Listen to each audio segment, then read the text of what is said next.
नमस्कार दोस्तों, आपका स्वागत है ग्रीन शेड चैनल में, जहां प्रकृति की खूबसूरती और इतिहास की गहराई साथ साथ चलती है।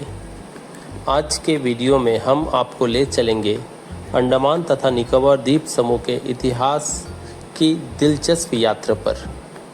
जानेंगे कैसे ये द्वीप सिर्फ नीले समुंदर और सुंदर समुद्री जीवों के लिए ही नहीं, बल्कि भारत के आज़ादी संग्राम की अनकही कहानियों के लिए भी मशहूर है।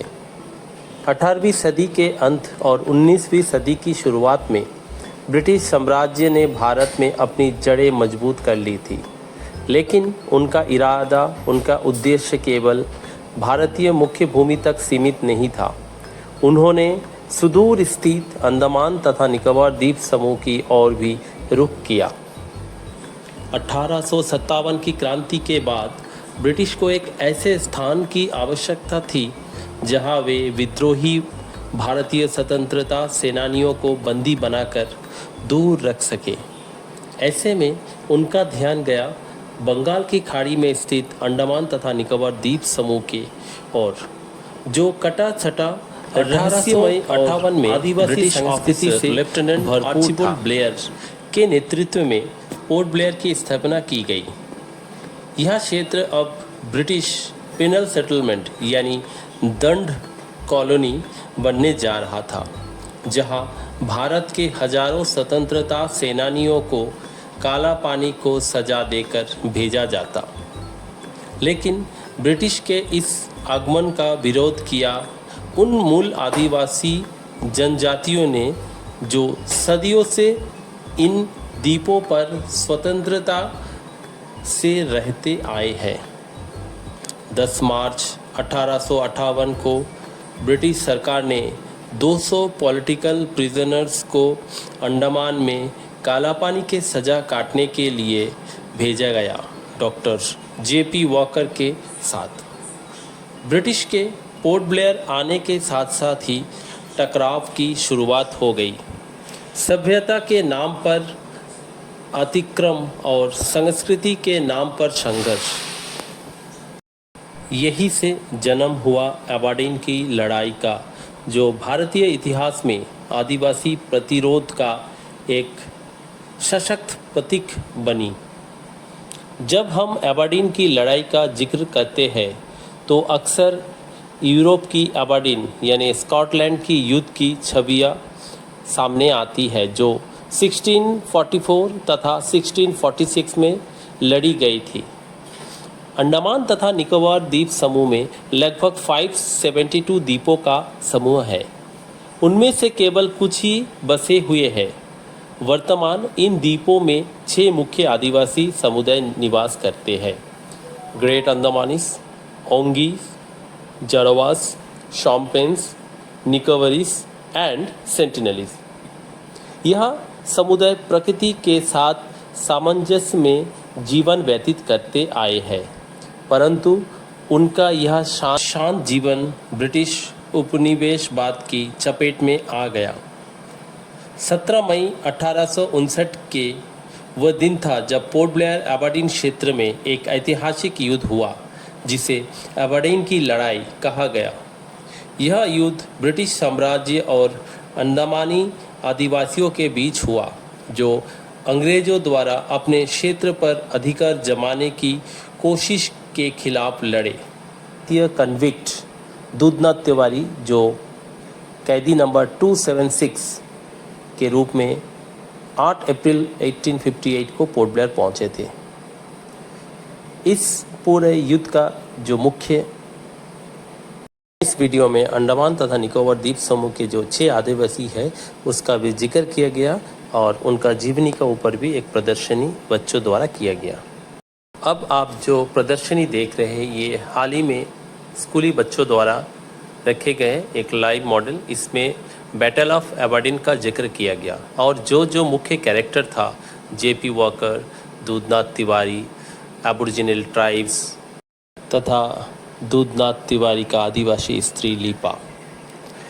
इस युद्ध की विशेष बात यह थी कि इसमें एक भारतीय कन्विक्ट नंबर 276 यानी दूधनाथ तिवारी, जो 8 अप्रैल 1858 को कालापानी सजा काटने के लिए आए थे।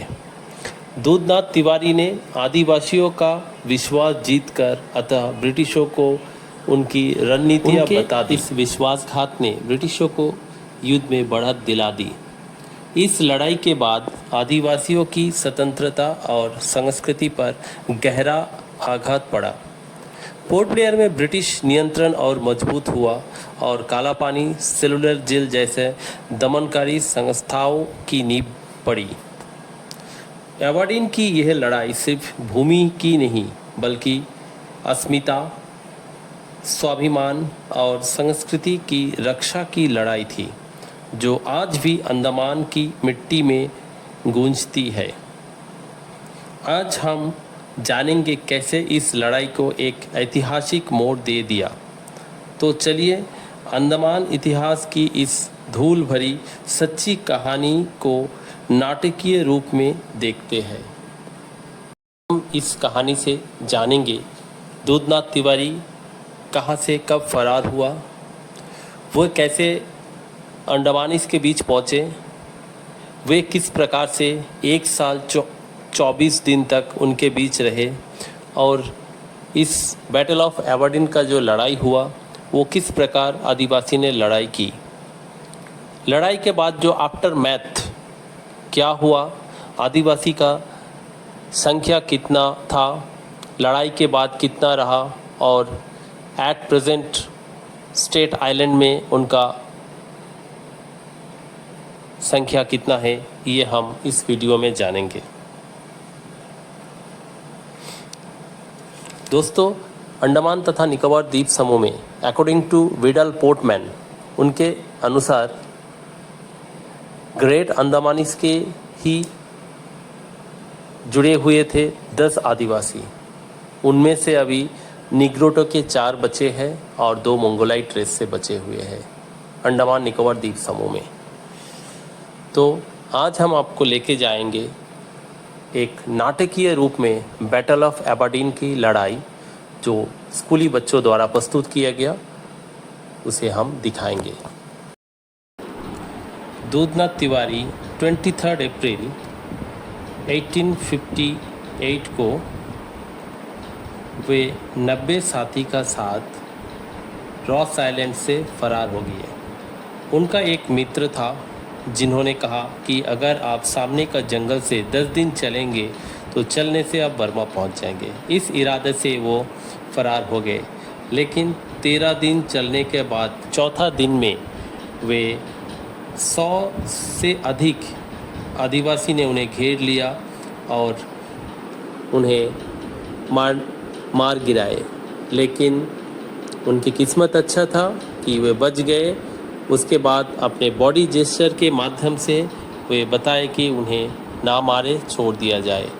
तो उन आदिवासियों ने उन्हें अपने कैनोए में लेके तालमुगरी आइलैंड लेके गए और मिट्टी से, जड़ी बूटी से उनका इलाज किया और उनके कबीले का जो सरदार है, जो राजा था, उनके पास लेके गए, जिन्हें जेरू बोली में अकाचपन कहा जाते हैं, अर्थात मेडिसिन मैन, वही इलाज करते थे। पूरे समुदाय ने उन्हें पहले तो स्वीकार नहीं किए, लेकिन धीरे धीरे वो सबके दिल जीत ले और उस समुदाय ने उन्हें अपना लिया। जब वे इन आदिवासियों के बीच रहा, धीरे धीरे वो उनका जो बोली है, जेरू बोली, वो सीखना कोशिश किया। जब उनसे घुल मिल गए तो वे उनका विश्वास धीरे धीरे अर्जित करने लगे। पूरे कम्युनिटी ने उन्हें एक्सेप्ट कर लिया तथा उन्हीं के एक सदस्य थे जो पोटेक, वही कम्युनिटी से बिलोंग करते थे। उनके एक बेटी थी लीपा, जिसका उम्र लगभग 20 साल थे, तथा जिघा जो हीरा के डॉटर थे, उनका उम्र 16 साल। ये दोनों से शादी भी होता है। यह पोर्टमैन के द्वारा लिखी गई किताब में। विडाल पोर्टमैन जो ब्रिटिश नेवल ऑफिसर था, जो 1879 से 1907 तक अंडमान के पिनल कॉलोनी सेटलमेंट के सुपरिटेंडेंट रहे तथा वो अंडमानीज से जुड़े बहुत सारे तथ्यों को कलेक्ट करते थे। दूधनाथ तिवारी जो कबीले के अंदर अंडमानीज के अंदर रहे लगभग 1 साल 24 दिन, उनसे स्टेटमेंट से पता चलता कि ये अकाबी कम्युनिटी से बिलोंग करते थे। अंडमान तथा निकोबार द्वीप समूह में उस समय अंडमानीज के जो ओरिजिन से 10 बिलोंग करते थे समुदाय से। फिलहाल उनका निग्रोटो से 4 बिलोंग करते हैं अंडमान में आदिवासी और 2 मंगोलाइट, कुल मिला के 6 आदिवासी पाया जाता है।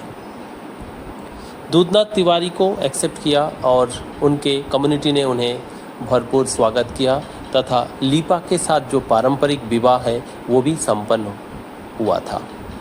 आज हम इस नाटक में बच्चों ने दिखाया किस प्रकार से आदिवासियों में विवाह होता है, पारंपरिक नृत्य होते हैं और दूधनाथ तिवारी को भी पारंपरिक आभूषण से उन्हें पहनावा दिया गया क्योंकि वो आज से वे कबीले के सदस्य बन चुके हैं। लीपा सच्चे दिल से दूधनाथ को अपनाने लगे और उनके दूधनाथ के जेस्चर से पता चलता है कि वे भी उन्हें सच्चे मन से अपनाए। क्या दूधनाथ के मन में लीपा सच में उनसे प्यार था, उन्हें पसंद करते थे, या उन समुदाय में वो रहने के लिए ये एक नाटक वो प्ले कर रहे थे? इस कहानी में आगे हम देखेंगे किस प्रकार दूधनाथ तिवारी लीपा के साथ बिट्रे करते हैं। According to Vidal Portman, Andamanese ने ब्रिटिश के बढ़ते जो जंगल की कटाई था और उनका पिनल कॉलोनी सेटलमेंट चल रहा था, इस दौरान आदिवासी भी बहुत बार अटैक कर चुके थे जब कॉन्विक्ट यहाँ जंगल कटाई कर रहे थे। ग्रेट अंडमानीज ने 3 मेजर रेड्स या हमला किया था। ये सन 1859 अप्रैल 6 तारीख को 200 इंडिजिनियस ट्राइब्स ने आर्म के साथ लगभग 248 जो कन्विक्ट थे, जो cleaning of jungle near Haddo opposite of Chatham वहाँ पर कटाई कर रहे थे, उन पे हमला किया। उसके कुछ दिन बाद 14 अप्रैल 1859 को लगभग 1500 आदिवासी हथियारों के साथ वो हमले किए। इसके बाद जो मेजर हमला का प्लानिंग कर रहा था ये कबीले में, और दूधनाथ धीरे धीरे जेरू बोली सीखने लगे थे। मेजर हमला का जो प्लान था 17 अप्रैल 1859, जैसे जेरू बोली में दोस्त को बोलते हैं बाटा, पानी को बोलते हैं इनो, दुश्मन को बोलते हैं इथत कोले, फिरंग से इथत कोले, यानी वो हमारे समुदाय से नहीं है। तो ये जो प्लान चल रहा था अंग्रेज़ों को खिलाफ, जो एक बड़ा रणनीति था, वेल ऑर्गेनाइज्ड एक हमला, एक रेड का प्रस्तुति कर रहे थे ग्रेट अंडमानीज। वो दिन था 17 अप्रैल।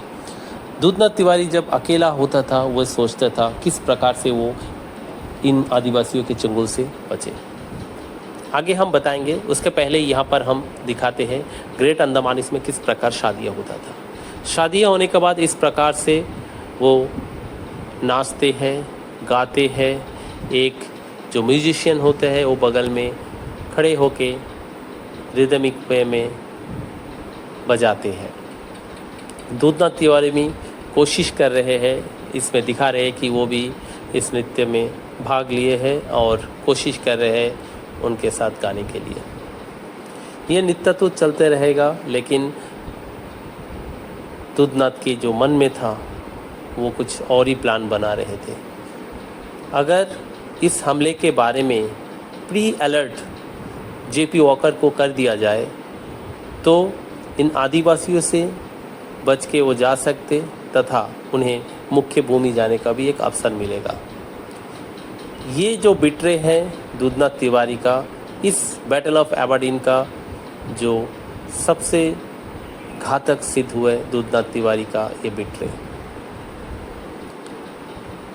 जब ग्रेट अंडमानीज ने 2 हमले कर चुके थे, तब भी ब्रिटिशर्स और जो इंडियन कन्विक्ट थे वो उतना सतर्क नहीं हो पाए थे कि आने वाले समय में भी इससे बड़ा हमला हो सकता था।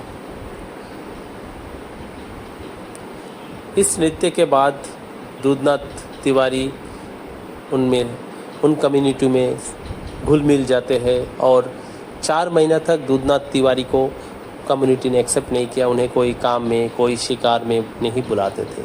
लेकिन जब शादी हो जाते हैं और वे हर एक काम में उनके साथ मदद करते हैं। ग्रेट अंडमानीज का एक यूनिटी है।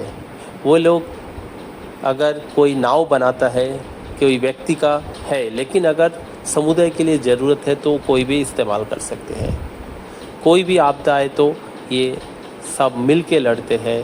और 1857 की क्रांति के बाद ये अंडमान में अंग्रेज़ों के खिलाफ आदिवासियों का सेम उसी प्रकार का ये क्रांति था। जैसे चिपको मूवमेंट हमने देखा पेड़ बचाने के लिए, ठीक उसी प्रकार के अंडमान में जो बढ़ते इंक्रोचमेंट था ब्रिटिशर्स का, जो अंधाधुंध फॉरेस्ट का कटाई कर रहे थे, क्योंकि फॉरेस्ट ही अंडमानीज का या आदिवासियों का घर हुआ करता था। दूधनाथ तिवारी अकेला है और सोच रहा था कि 17 अप्रैल 1859 का जो रणनीति है, जो साजिश है अंग्रेज़ों के खिलाफ आदिवासी का, क्या मैं बताऊं? अगर वो बताते हैं तो वो इन कबीलों से आज़ाद हो सकते हैं। ठीक उसके पश्चात अंग्रेज़ों के उस समय के जो सुपरिटेंडेंट हुआ करते थे जेपी वॉकर, वो उनके पास अभी संवाद मैसेज आ जाएंगे। जी हाँ, पहुंच गए कि दूधनाथ तिवारी फरार हुआ कैदी एक इम्पॉर्टेंट मैसेज लेके आए हैं कि इस aboriginal tribes will attack on 17 अप्रैल। तो ये सुन के जेपी वॉकर शॉक्ड हो जाते, क्या इस प्रकार हो सकता है? बुलाओ दूधनाथ तिवारी को। दूधनाथ तिवारी का रिपोर्ट आया कि हाँ हुजूर, जो रिपोर्ट मैंने दिया वो सही है। तो वॉकर ने कहा, okay, if you are right, your information is correct, then you will be rewarded, otherwise you will be hanged. ये वार्तालाप के बाद प्री अलर्ट हो जाते हैं ब्रिटिशर्स, और रॉस आइलैंड और जो एबरडीन सेलुलर जेल फिलहाल है, इनके बीच में जो समुंदर है वहाँ पर ऑफिसर्स लोग रहते हैं और इंतज़ार करते हैं। और रात में सच में देखा कि अंग्रेज़ों का ऊपर हमला कर दिया आदिवासी। उनका हाथ में था चाकू, उनके हाथ में था एक्स, उनके हाथ में बो, स्पीयर, यही सब से वो लड़ाई करते थे। और अंग्रेज़ों के पास वेल एडवांस हथियार था। आप देखिए ये जो दृश्य है, ये आखिरी दृश्य है जब अंग्रेज़ों के खिलाफ आदिवासी ने हमला बोल दिया। कुछ समय के लिए जो फ़िलहाल स्थित एबरडीन पुलिस स्टेशन, जो एबरडीन बाज़ार है, वो एरिया इन आदिवासियों के हाथ लगे थे, लेकिन वो कुछ क्षणों के लिए था, कुछ पलों के लिए था। लेकिन उजाला होते ही, सूरज आते ही अंग्रेज़ों ने पलटवार किया और सभी आदिवासियों को मार गिराया। ये एकमात्र दूधनाथ तिवारी के बिट्रे के पीछे वजह से हुआ। अगर उस दिन दूधनाथ तिवारी अंग्रेज़ों को ये ना बताए तो अंग्रेज़ प्री अलर्ट नहीं होता, तो इतिहास में कुछ और ही होता। इसके बाद दूधनाथ तिवारी को रिवॉर्ड मिलता है और उन्हें रेंगून भेजा जाता है। अब इस मेमोरियल के पीछे देखिए रॉस आइलैंड, जहाँ से दूधनाथ फरार हुआ।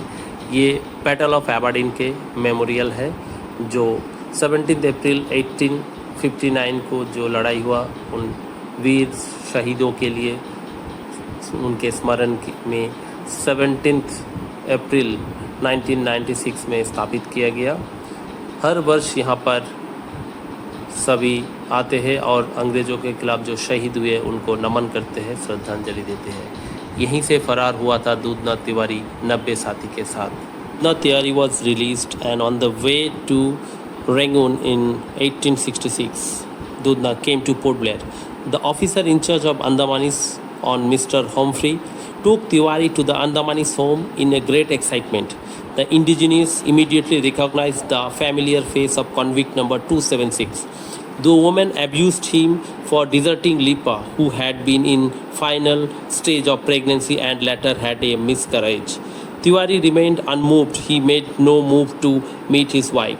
Since her husband was alive, Andamani's men too did not approach Lipa. The community changed her title to Modo Lipa, signifying a deserted bride or a woman who has lost her husband while still young and without children. Till death, the eternal love of Lipa still in the history of Andaman and Nicobar Islands, especially the Battle of Aberdeen.